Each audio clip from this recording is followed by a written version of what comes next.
Oi, meu nome é Rani Pon, seja muito bem-vindo, e esse daqui é o terceiro vídeo onde eu explico pra vocês por que os cubanos saem de Cuba, por que fogem de Cuba, se Cuba é tida como tão bom.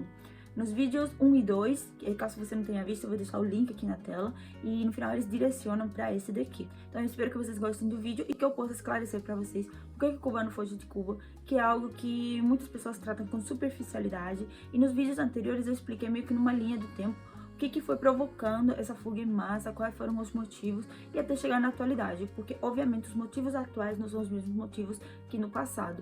Então por isso que eu quis fazer essa linha do tempo para trazer um vídeo um pouquinho mais informativo para vocês.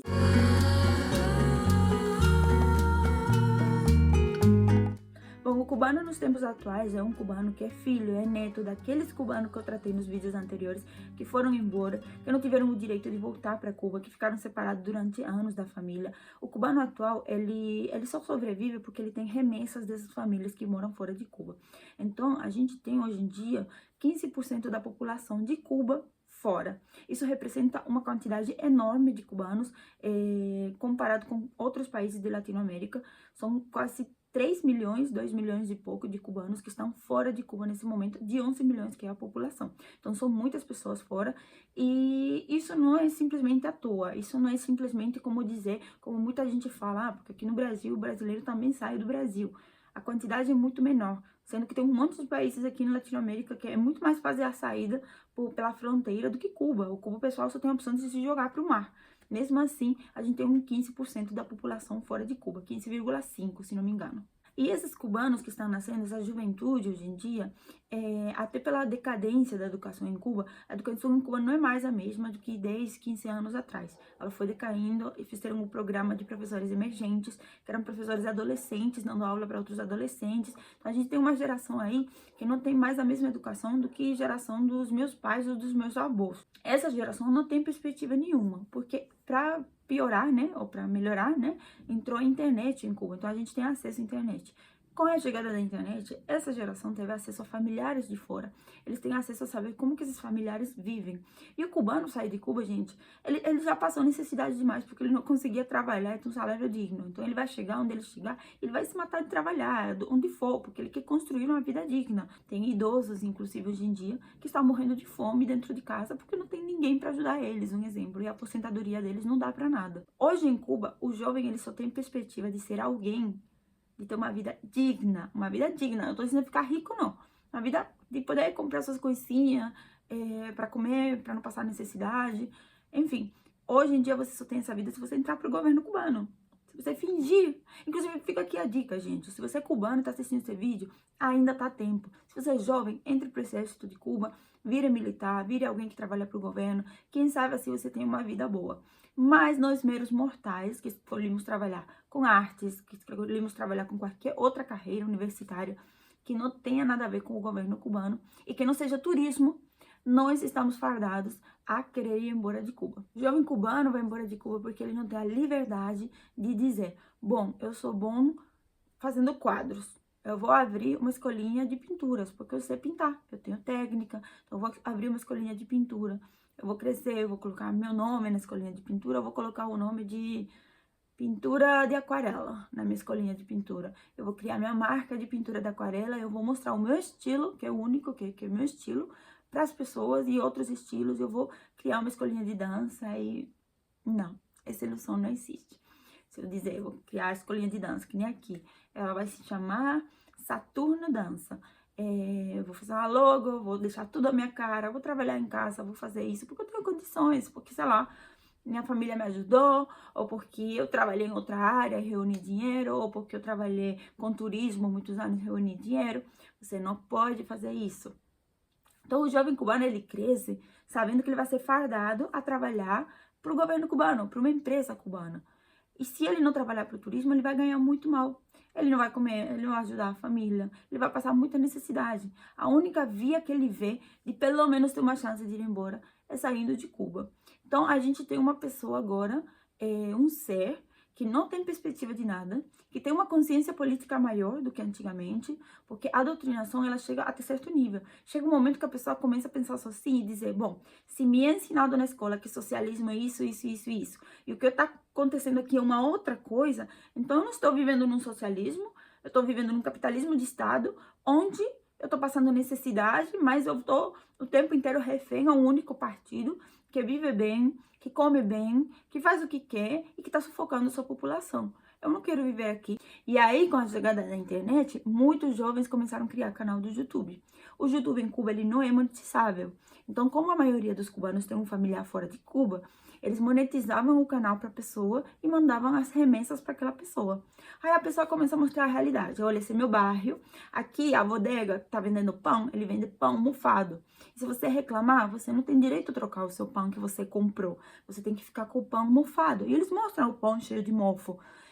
Ou então, ó, aqui eu moro em tal bairro, aqui tem 2 farmácias, eu estou precisando de dipirona, não tem dipirona em nenhuma das 2 farmácias. Ou eu fui aqui no médico, tem dipirona na farmácia, mas o médico não tem folha de papel para fazer uma receita. E ele tem umas folhas em branco, mas a receita tem que ser naquela folha que já vem escrito que é receita. Ele não pode, no momento de urgência, já que eu estou passando mal, aplicar uma dipirona, porque no postinho não tem, e nem me fazer uma outra receita, porque não pode. Então, eu vou voltar para casa passando mal. É isso que o jovem cubano está vendo. Então, não interessa se o mundo está enfrentando muitos problemas para aquela pessoa que está passando fome. Assim como para a pessoa que está passando fome no Brasil, ela não interessa se tem países no mundo que estão em situação pior. Ela quer saber da fome dela, ela quer saber de alimentar os filhos dela. Então, o que acontece? A maioria dos jovens dos anos 2000 para frente, sobretudo 2013, quando o governo permitiu de vez a saída, acabou a carta branca, que era uma carta, era um documento que vinha no teu passaporte, que dizia que você tinha o direito de sair de Cuba sem pedir permissão para o governo. Você simplesmente bastava o país que você ia te deixar ir. Depois que isso aconteceu, muita mais gente foi embora. O que aconteceu? Essas pessoas que foram embora, elas saíram de Cuba e com 1 ano trabalhando fora, elas já conseguiam mandar dinheiro para Cuba e ir visitar Cuba. Às vezes, com 2, 3 anos, ela voltava em Cuba e pela primeira vez na vida dela, elas tinham a chance de conhecer o país dela.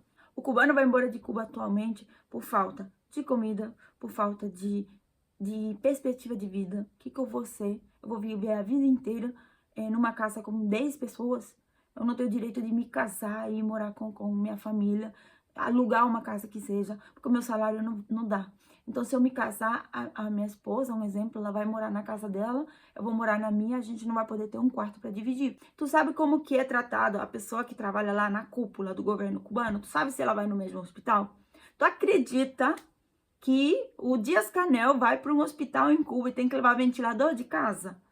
Aí vai me dizer, mas ele é presidente, obviamente que ele vai viver melhor. Sinto muito, se você na sua mentalidade aqui no Brasil, você acredita que um presidente tem que ter mais direitos e regalias que um resto da população que trabalha de sol a sol. Eu sinto muito, se você culturalmente tem esse pensamento de que quem está no poder tem que viver melhor. Nós cubanos não temos esse pensamento e isso tem que ser respeitado. E isso é por pessoas assim da esquerda que acham que pessoas que estão no poder têm que viver melhor, que Cuba é romantizada. Por quê? Porque eles querem um lugar ali.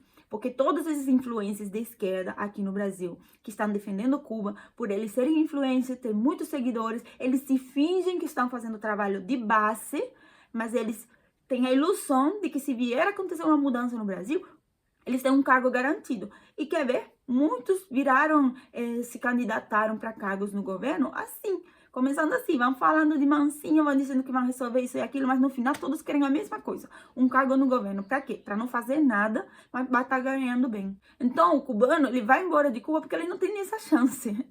Ele tem a chance de criar um canal e criticar Cuba e ganhar dólar com isso. Ele tem o direito de criar um canal, mesmo que ele seja de esquerda, e criticar Cuba e ganhar dólares com isso, como muitos influencers têm aqui. Ele não tem a chance de nada, ele vive sem perspectiva de vida. Ele vê os avós que estão passando fome, que ganham mal a aposentadoria, o que ele vai fazer? Ficar ali? É isso que acontece na atualidade. A gente tem uma geração largada. A gente tem uma geração que vê que os avós estão fazendo fila na farmácia para comprar um remédio. Por quê? Porque não tem um remédio na farmácia? Não. Às vezes tem um remédio, mas a pessoa está fazendo fila porque o atendimento é burocrático. Porque Porque você chega lá e você tem que preencher papéis e papéis e papéis para você pegar um remédio com uma mulher que, por trabalhar para o Estado, vai te atender com cara de... E aí ela vai te atender e vai te entregar um papel, vai ficar 1 hora ali com você e a fila. E já minha avó, para pegar remédio da pressão dela, ficou 6 horas numa fila. 6 horas numa fila de farmácia, gente. Onde se viu isso? E não é para pegar de graça. Ela ficou 6 horas numa fila de farmácia para pegar um remédio que ela pagou, vai pagar por esse remédio. Mas toda vez que eu escuto alguém me dizendo que o cubano sai de Cuba porque ele acha que o mundo é uma maravilha, a minha vontade de... Isso indigna nós cubanos, mas não é... Eu acho que, no meu caso, que eu moro aqui há muito tempo, que eu faço conteúdo para internet há muito tempo, eu venho e eu falo a verdade. A verdade, ela é acolhida por quem quer, por quem confia, por quem olha no meu olho e vê que eu tô sendo sincera. Quem não acredita, eu passei a não me importar.